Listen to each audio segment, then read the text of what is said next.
Антон Макаренко атындағы орта мектебінің 7 А сынып білім алушысы Шәріп Нұрсая ұлықпен естәуледі заманауиленіп. Уа адамзат осыншама ессізбен, жер емес пе бар байлығын несібен? Ғаламшарды от жалымен орайсын, шықпап па едің туып өсіп төсінен?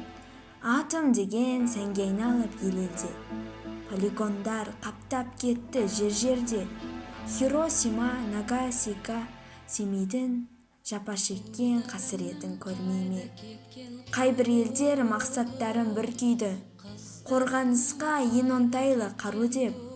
Қайбір елдер жар салуда мақтанып, мақсатымыз атом жасап жару деп. Соғыс құмар алпауыттар өршітіп, жол беруде ғаламшарлық апатқа. Қазақстан бас тартқан бұл қарудан, өзге елде неге үлгі алмасқа? Жаралы әлі тау-тасы мен даласы, жаралы әлі топырақ суы ауасы. Талай ұрпақ қасірет кешіп басынан, жапа шегер адамзаттың баласы.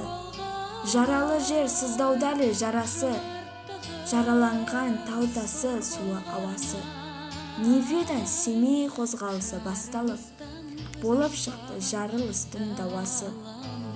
Полигонды жампай тыным таппаған, ол жаста ер елдің жоғын жоқтаған. Адамзатқа ажал сепкен отталан, елбасының бұйрығымен тоқтаған. Қарт Шыңғысхан көрген қилы заманды, түнек кетіп көрді күнді арайлы.